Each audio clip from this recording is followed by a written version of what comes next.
As oral surgeons, we are referral based. Our patient comes to us because a patient is told by their dental professional that they need to see an oral maxillofacial surgeon for something. You're really popular online. So you have a lot of videos, but you weren't always popular online, right? You had to start somewhere and you had to start posting. One thing that would scare me to death if I were in your shoes is...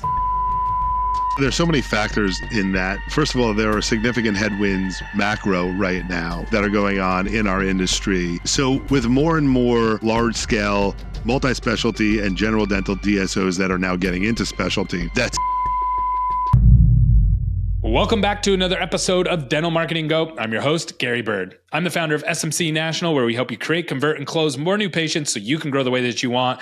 And today I have a very, very special podcast. I recently just recorded with Dr. Jason, and we actually had some technical difficulties, but the content that he was sharing with me was some of the most special content that I've ever personally ran into. And the reason for that is he just does things differently. He's not only has built several practices out, he not only has a community that we're going to put the link down below where he helps other surgeons, and he's not only famous online as a social media content creator, he's also very, very successful at running his dental practices. And again, he's done it in a way that really I've not seen people do. And I'm sure there might be somebody else out there, but all the people that I've talked to, you have taken a road much differently than everybody else's. So I would love for you, Dr. Jason, just to give us just a quick overview of just who you are, what you do, and you can plug all the different, I know you have a lot of different things going on. Feel free to plug those. But I really want to get to, how'd you end up on this road? Like, how'd you end up taking this road? And then we'll go from there. Fair. First of all, I hope I can live up to that. And actually, I hope I can remember much of the stuff we talked about last time. If not, it usually just comes out and hopefully it fills the void that we need to fill. So I will say this. I had a pretty typical out of residency experience. I joined a practice. I finished my training in 2003. So I came out at a time that was a very, very special time for oral maxillofacial surgery. There started to be an increase in the number of dual degree programs, 6-year programs, and I am a 4-year guy. So it was a little bit of an inflection point in our specialty. And I came out, I worked for 2 of my attendings in Manhattan, which was a goal of mine growing up on Long Island. I'm from Long Island. I went to Syracuse undergrad, went to NYU for dental school, and then ended up training at Kings County Hospital, which is SUNY Downstate's program in Brooklyn. So I'm in New York, born and raised. And as such, I had the good fortune of being introduced to a lot of really amazing hospitality-based experiences. So when I knew that I wanted to start a practice, it really was predicated on the fact that there was, at that time, very little in the way of focus on patient experience and that hospitality, and understanding that we were serving a sophisticated patient base, a sophisticated customer. What we did was we really put it out there that we were trying to create and over the years redefine what I called and what I still call the optimal patient experience. So I worked for a couple of my attendings in Manhattan. That was nice. And then at the same time, I started to work in New Jersey, which is where my wife is from. And I knew we were going to set up a life here out in New Jersey. And then eventually, like many associates have, the experience doesn't go as they anticipated or as promised or as hoped. And in 2007, it became evident to me that I needed to do something on my own. So I did. And I was working itinerantly 9 different practices from upstate New York down to South Jersey, New York City, the outer boroughs, all over the place. And at the same time, found some space, gut renovated it, and started seeing patients technically as Riverside Oral Surgery in, let's call it, September of 2007. And again, my goal at the time was to differentiate ourselves by providing an exceptional patient experience, and again, calling it the optimal patient experience. And I think that we've done that, and all the subsequent practices that have joined that have been either started by me or acquired or partnered with followed that same model, and it's been it's been very, very successful for us. Hey, sorry to interrupt the show, but I got a segment that's going to bring a lot of value to you. It's called Ask Gary, and people are sending in their questions about marketing. Today's question comes from Dr. Michael, and he wanted to know, what can I do at the end of year to really boost my marketing, to make sure my numbers don't slip, especially in November and December? And there's a couple things that you can do. Number one, you can ramp up Invisalign. Parents love buying Invisalign for their kids at the end of the year as a Christmas gift. And the best part about that, you'll get a bunch of revenue, and you won't have to do the labor or the work until the next year. So that actually drives up revenue and keeps your labor down. Super valuable. The other thing is use it or lose it at the end of the year. And lastly, you have tens of thousands, if not hundreds of thousands of dollars of unaccepted treatment in your PMS. All you have to do is email them and let them know that you are running some kind of promotion at the end of the year to get them in. We actually have exact scripting about this. So if you want to learn more about this, just reach out to me. I'll get it to you. And back to the show. So let's talk through that, because part of the in the dental industry, it's not fun to go to the dentist. No matter what anybody says, right? You have these places that are like, we're going to make our dental office like Disneyland. It's like, ask anybody in the United States, would you rather go to the dentist or Disneyland? Everybody's going to pick Disneyland, right? So you have this product or service that you guys offer that isn't fun, isn't something that people necessarily want to do, but you can optimize it to make it smooth. So as people go through it, it isn't as painful, both physically and emotionally. And I think this is a big issue right now in the dental industry. I've literally just today, I filmed, this is my third podcast today. Both of them, the other ones, the patient journey came up in both conversations. And I think it's this like almost mystical thing that people talk about, but there isn't really a system or something that people go after. So how did you go about like building that ideal patient journey? Well, so, as oral surgeons, we are referral based, maybe less so now in the day of looking at Google or Yelp or whatever, but still to a significant degree, our patient comes to us because a patient is told by their dental professional that they need to see an oral maxillofacial surgeon for something. And so it really all starts by forming strong relationships and expressing kind of what you do differently from others that are out there that would entice a referring doctor to entrust their patient in your hands, to know confidently that the outcome is going to be what they're looking for, and to safely get that patient back to their office so that they maintain their relationship with the patient, which is ultimately paramount for them because that's their business. Yeah. And so, again, I was very, very fortunate. I lived in Manhattan at the time that I was in dental school and that I was training, and so I was experiencing life in a way that I felt was really exceptional. I felt very, very fortunate to be able to do it, and so this kind of boutique hotel experience where everybody in the room knows your name and knows what it is that's important to you and what kind of the value is to you to be there. The best restaurants in the world, as I know that there are incredible restaurants all over the world, but that experience to me was something that was lacking in healthcare. When I got to Northern New Jersey in 2003, 2004, it was still very much that typically a little old lady sitting at the desk with a sliding glass window, open the window, a little bit annoyed that you're standing there in her office and saying like doctor's office or how can I help you? And just kind of that obstacle to having like a really nice experience. So everything from designing the office with an open concept, which was not in vogue at the time where we were doing it, to the color scheme, to the textures and materials used to build out the office. I was very much aware that if I paid attention to the fine details, that would be something that would come through.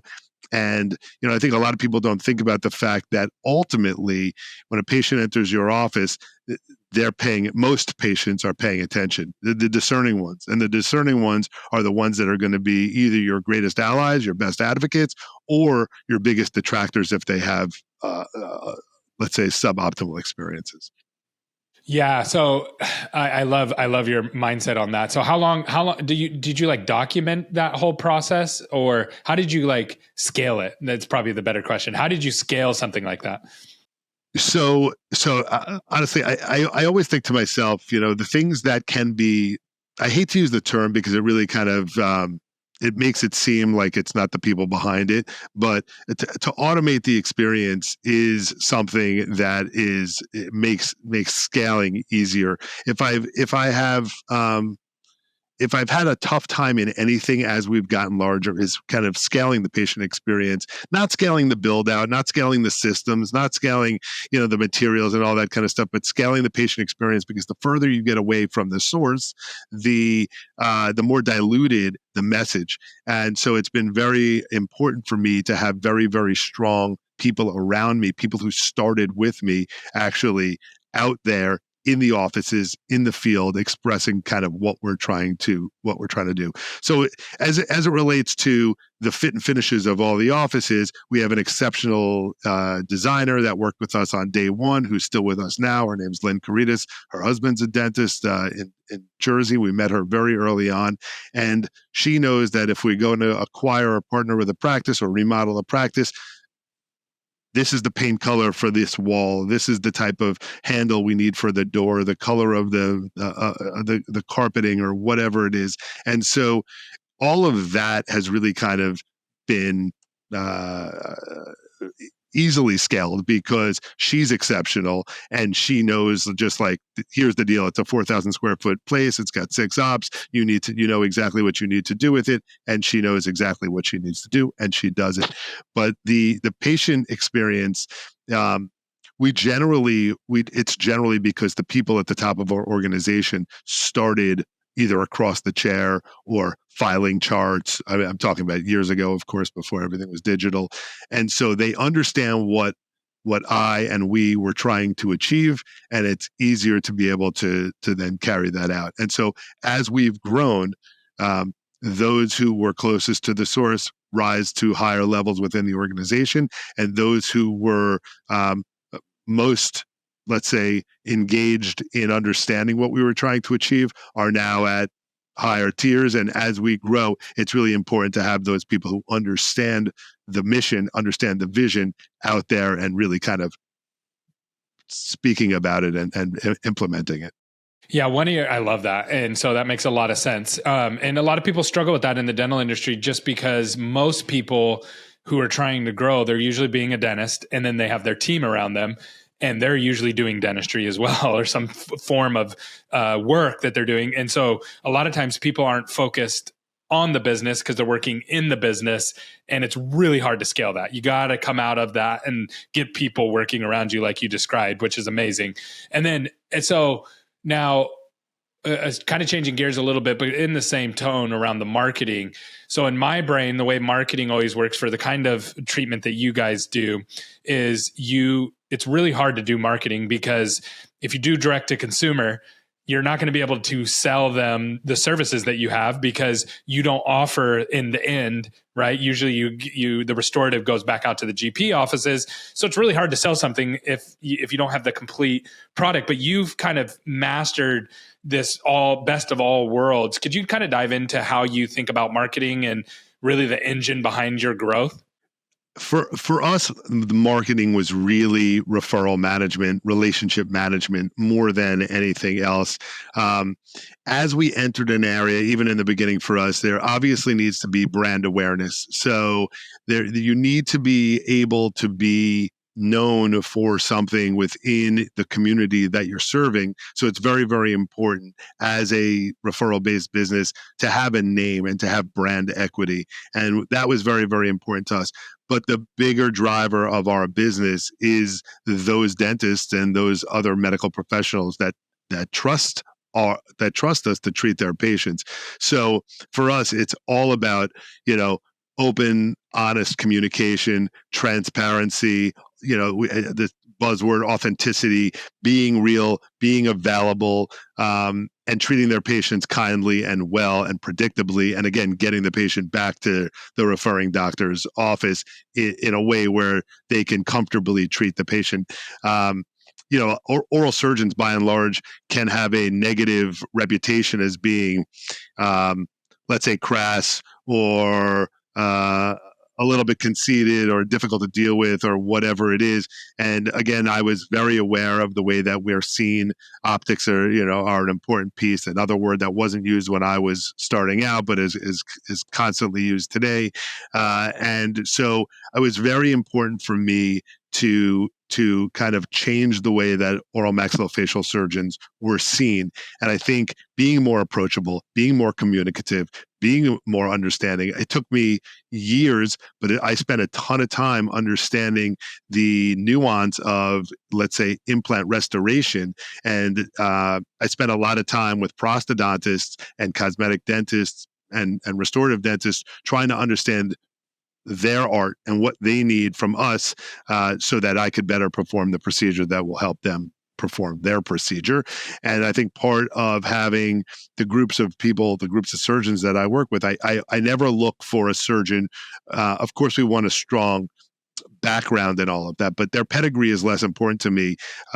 What's more important is who they are as human beings, their willingness to listen and to adapt and to understand what's being asked of them and to communicate with the dentist and communicate with the patients. And all that is paramount to a successful career, far more so than like, did you go here for school? Did you train here? I mean, that's all. I mean, it's important to be well trained, period. But it's more important to be able to relate to another human being. Yeah, 100%. Now, how do you manage your relationships now? Because I imagine as you grow, that can become a lot, right? So if it's like one practice has 20, 30 relationships, times you have 10 practice, and you have 30, or you have 200 to 300 relationships, right? I don't know if those numbers are accurate, but how do you use software, or do you how do you, because I imagine that's like the lifeblood of what you guys are doing. How do you kind of make sure that stays in check and stays the way it's supposed to? So a lot of it is real kind of grassroots type of stuff. When it was me, before CRMs were in existence, it was really me and my team. Really my team, not me as much, but kind of remembering what was important to the referring doctor. We practice in New Jersey, so it's all New York, New Jersey. And it's like, are you a Giant fan? Are you a Jet fan? Are you a Ranger fan? Are you a Devils fan? How many kids do you have? Where are they? What are their genders? What's the school that they go to or want to go to? Do you like to have solid abutments on your implants? Would you prefer an impression coping sent to you? Now it's all, do you want a scan body so you could take a digital impression? Do you want us to take the digital impression? All of the things that are differentiators. And it's really just about paying attention to your, I say it like, and this is a horrible word in our business, but really your customer, right? So the referring doctor has choice. So does the patient, but the referring doctor has choice. And they say, you know what, I could refer to this guy or I could refer to this guy. And I'm going to refer to this guy because I know that every single time I see the patient, the implant's going to be basically where I need it. And they're going to provide me with the materials that I need to efficiently restore this case. And there's not going to be any questions and whatever. Obviously, things happen. Not every implant succeeds. Patients mostly are very happy. Sometimes they're not, usually because of a financial thing. But basically, you want to try to deliver a consistent outcome. And that comes from knowing your customer, like any other business in the world. And so the way that we know our customer is, the right way to do it in our current day and age is with a really strong CRM and a team of people who are dedicated. Now, when you get to scale, or when you're scaling, you have the people to do that. When it's just you in a private practice, you'll identify. You are the CRM. Exactly. Yeah, you are the CRM. Yeah, that's right. Because you're like, oh yeah, this is Dr. Steve. He doesn't like when I do it this way, so I'm going to do it the other way, and you just know that. But that doesn't scale, right? Like you can't teach people that, and you try to, there's going to be holes. So the CRM, so you're saying get a CRM and manage your relationships as if your clients are not the patients, but are the doctors, which in essence, in your case, that's the correct way to look at it. That's right. Listen, if you're a general dentist or a pediatric dentist or an orthodontist, where you're like, more or less primary care, your patient, where you have these periodontists, even you have these long relationships with your patients. Yeah. We have patients like that as oral surgeons, but most of our patients are, they need us for one thing or another thing. So, maybe we see them 2 times, 3 times, 6 times. And so the relationship that really needs to endure is the relationship with the referring doctor. Now, of course, we treat our patients like gold, because the patient going back into the community, because that's the right thing to do, but also because the patient going back into the community and going back to their dentist and all of that. But, it's very important for us to have doctors who know that they can reliably count on us. You have a doctor, they accept 1 or 2 missteps in the office experience, but beyond that, they're like, all right, I'll go to the other guy. And I say guy, it could be a female also, but like, I'll go to the other practice. I'm going to try them out because this isn't working for me or whatever. And that happens. What CRM do you use? Salesforce. Oh, perfect. Okay. Yep. We used to use them. That's awesome. And then, so you got all of your relationships in there. And so you can see all your referring doctors.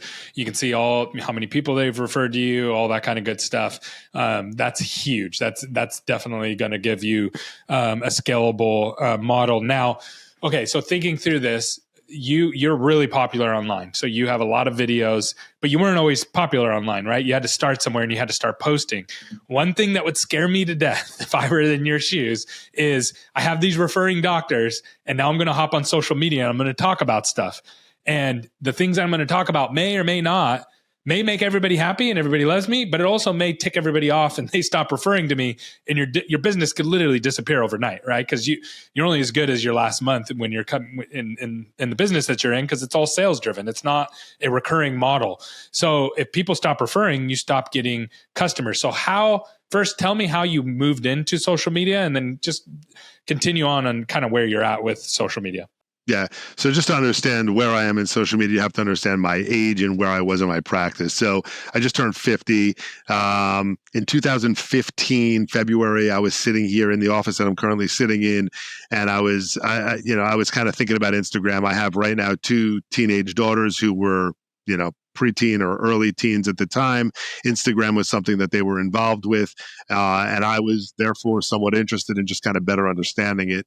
I am a social person by nature. I am a person who's interested in technology by nature. And so for me, it was kind of a natural progression, natural interest, even though I was, older, like I was in my early 40s at the time, and maybe older than I am. Well, I was older than the majority of my audience. And so February of 15, I'm thinking to myself, there's this woman, Dr. Pimple Popper. People are watching her. There's a ton of interest in that, but there were very few dentists on social media at the time. Some people who were doing more lifestyle, but fewer who were doing anything clinical at all. And so I thought to myself, let me start an Instagram account. I came up with the name. The story behind the name is of interest to some people. Bloody Tooth Guy. I named it as such because we have very close friends whose daughter had a stuffed animal at the time named Broken Tail Guy, named aptly because the tail of the stuffed animal was broken. So I figured it had an interesting sound. It was brilliant on her part to call it that, I thought. So I thought Bloody Tooth Guy fit that bill. I started just taking pictures of bloody teeth. That's it. I've never really removed or deleted any of that old stuff. It's all there if you scroll up for 2 hours. And those were just pictures of bloody teeth.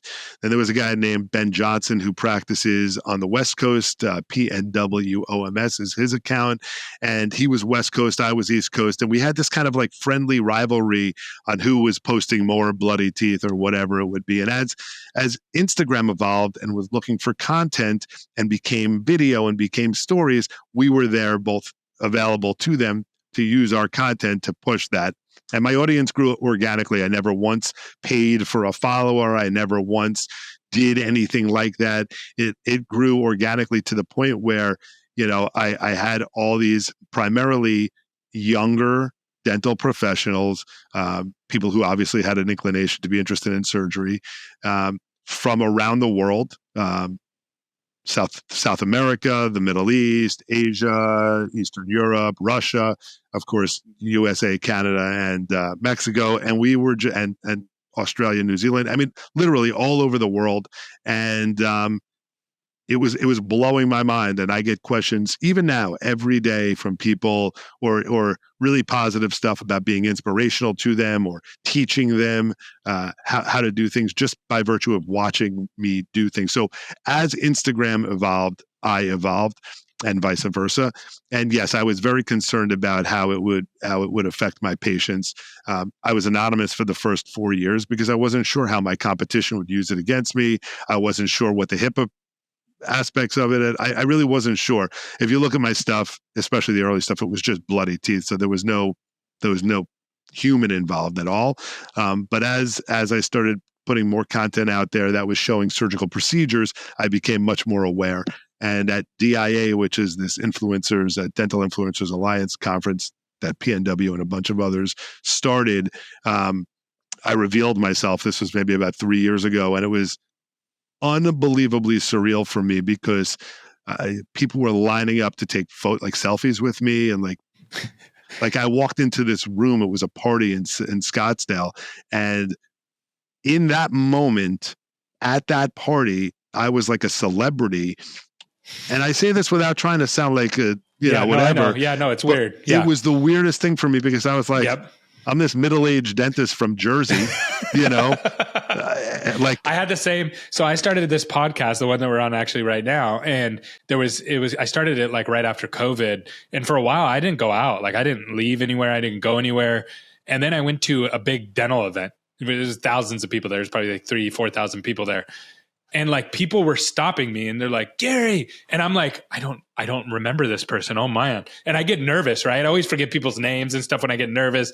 And I'm like, oh, what? I'm like, oh yeah, talking with them. And then it happened again and again. And I was just like, what in the world? Like, did I forget? And then I realized it was like, no, they know me because they listen to me every single day. Right. I just had never met them in person, right? Like They know me, they know my face, they know my voice. It's a very surreal feeling. Like you're at a whole nother scale. So I can only imagine what that felt like. That night was amazing for me. And it was, I mean, listen, it's good for the ego. I'm not above feeling like that. It's definitely great. I mean, there have been times where I'll be out with friends, or my wife or whoever, and people will come up to me that it's not a dental thing. It's, again, I'm in the city. It's like a dental student from NYU or something, and be like, are you bloody tooth guy? And like, they're taking pictures. I mean, it's great. It's a nice thing, I guess I could see, if I ever became like, whatever, but I welcome it. People. So I love it. So a lot of people, two things. So I work with a lot of dentists. So I have a lot of dentists who right now their referrals are hurting. And so they're oral surgeons. They come to us and they say, we're not getting as many referrals as we used to, because a lot of GP offices are doing a lot of the procedures themselves. And so they come to us for marketing help. And I'm like, I can't help you with marketing because I'm a direct to consumer marketer. I can't do the marketing that you need. And they're like, no, let's do it. We'll figure it out. And I'm like, no, you don't understand. Your whole business is built off of referrals. You don't even do the whole process. Like you can't even sell it if you wanted to. If a patient came to you today and said, do the whole thing for me, you wouldn't even know how to quote the price. Right. So they're not going to buy from you. What is your advice to those people that are like, man, I feel like the world's shutting in on me. I have people like Gary that are telling me, sorry, I can't help you from a marketing perspective because that's not the business model that you've created. And at the same time, they're not getting the referrals that they used to get. How would you help someone like that if they came to you? So there's so many factors in that. First of all, there are significant headwinds macro right now that are going on in our industry, macro economy wise and then macro industry wise. And so with more and more large scale, multi-specialty and general dental DSOs that are now getting into specialty, that's something that you really have to think about and really kind of double down on the relationships that are strong. But you have to show what you do differently. One major separator for oral surgery that's, I don't want to say saves us, but that is a blessing, is our ability to do anesthesia. And most of the oral surgeons that are working currently in large scale general dental DSOs are doing that early in their career because they have a lot of debt and they want to make money, and then they get burnt out and they end up like joining an oral surgery platform, practice. Now, I will say that who knows what's going to happen. There's a lot of consolidation going on in oral maxillofacial surgery and all of dentistry right now. A lot of private equity involvement, and our industry is changing. But I will say, it's really a matter of strengthening the relationships that you have and being open to kind of alternative ways of building relationships. So a lot of oral surgeons are very protective of kind of their tacit knowledge, right? But I think you need to be more open to sharing. And I think the more open to sharing you are, the more likely those people with whom you share will trust you to send you what they perceive as the more difficult case anyway.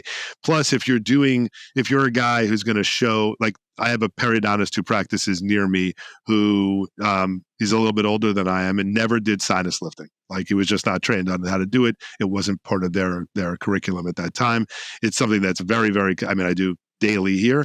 And so for maybe a year or so, he'd come and he'd watch me do sinus lifts. And he was for that entire year sending me his sinus lifts. And now he does a lot of his own sinus lifts. So I'm seeing fewer large sinus lifts from him, but the ones that are a little bit more complex, who is he going to send them to?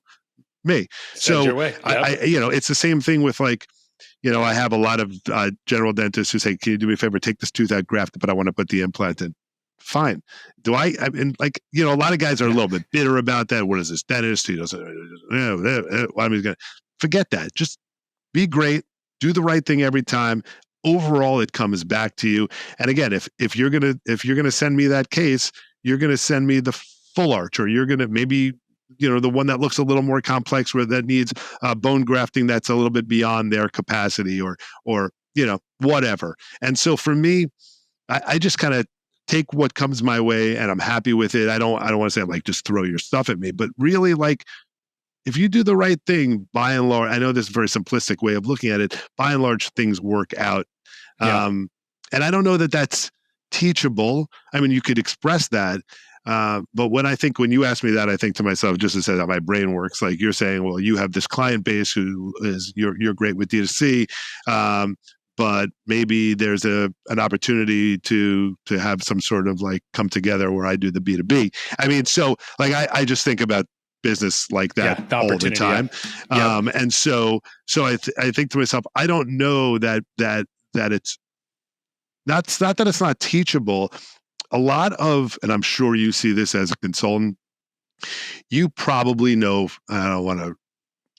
you probably know when you meet somebody, if you're going to be able to help them. The guy who gets it on day one, it's in there. The guy who doesn't get it, it's like, you could tell them, you could give them the recipe, but if they can't put it together, it's just the unfortunate reality that it's not necessarily going to work as well for them. Yeah, I think we all used to be the guy that didn't get it, right? So I'll use myself as the example. So for me, it breaks down to the fixed mindset versus the abundance mindset. So what's the fixed mindset? The fixed mindset used to be this for me. I can't tell anybody about marketing. I can't share anything because they're going to steal it. My competitors are going to steal it. The dentists are going to try to do it themselves. I can't even talk about it. If you want our secret sauce, you have to come and you have to pay me for it. Well, guess what? That wasn't very successful. Not a lot of people wanted to sign up for that, right? Then I learned about the abundance mindset, and the abundance mindset is like, there's so much opportunity out there. Just give away everything for free. Give the best stuff that you have away for free and teach other people how to do it. Some people will go and do it themselves, but the other people will look at you as the expert, and they'll just be like, it's way easier for me just to hire you and pay you than try to learn it myself. And guess what? It worked. We do events, we do free events, we paid events, and then we record them and give them away for free. Like, I'm just constantly trying to give information away for free because I just want to be known as the expert in the dental marketing space. And the same is true, I believe, with dentists. Most dentists have a fixed mindset, which you described, which is, I can't share this with the dentist, the other dentist, the GP dentist that I work with, because then they're just going to do it themselves. But the part that they're missing is they're not going to view you as the expert then. And that guy that you brought in, that you taught him for a year, he undoubtedly, you are the expert. Even if he sold his practice, he would tell the people there, this is where you send all of your cases. This guy is the expert because he sat at your chair side for a year and learned from you and feasted off of your information forever for the rest of his life. You are the expert in his life, and you can't market that. You can't teach that. It's something that you just have to do. And I'm 100% with you. I as soon as you started telling that story, it just flashed back to me and how I was when I first started and how I made that transition. So I think that's huge. If you were on a stage, this will be our last question. If you're on a stage and you were talking to all the oral surgeons in the United States right now, and you had to give one piece of advice, what would be that one piece of advice that you would give to them? If I was on a stage and I had to give advice to all the oral surgeons, I would say I'd say my best advice for oral surgeons is to start out with the premise that and again, this is going to sound a little whatever, but we happen to be in the best, in my opinion, specialty in all of healthcare. I think we are very, very fortunate to have the skill set that we have. We're blessed to be able to relate with the patients the way that we do and treat patients in really these complex ways. And I think what I would say is really just always do the right thing. Always have your compass headed north, because ultimately, and I said it, so I'm just really repeating myself. Ultimately, if you are concerned about the little BS that happens day to day and you get kind of in the weeds with that type of stuff, nothing good comes from that. Always do the right thing. Never worry about, not to say don't worry about the small stuff, because I think I've definitely said on other podcasts, attention to detail in everything that you do implies attention to detail in anything that you do. So definitely pay attention to the fine details. I mean, we work in millimeters and degrees of angles and things like that, but big picture, always do the right thing by your referring doctor. Always do what's right by the patient. Never look to skimp on something. Never look to try to beat a patient up on a number. They can't just always do the right thing. Very simplistic, very holistic view on it, but it's really my guiding principle. You'll have more than enough business. There's enough out there. Just always do the right thing. I know I said that 9 times. I'm sorry. That's what I do the right thing. That's good stuff. If someone wants to reach out to you and learn more about what you're doing or learn from you, what's the best way to connect with you? Best way to connect with me is my email. It's JMA, Jason Michael Auerbach, at riversideoralsurgery.com. That's undoubtedly the best way to get in touch with me. Awesome. Thanks so much for coming on, sharing your expertise. I always learn a ton from you, and I'm really excited about your future. I know you're going to continue to do awesome things because of the way you focus and where you put your energy. So thanks so much for sharing it with the world. Thank you, Gary. Right back at you. I appreciate everything.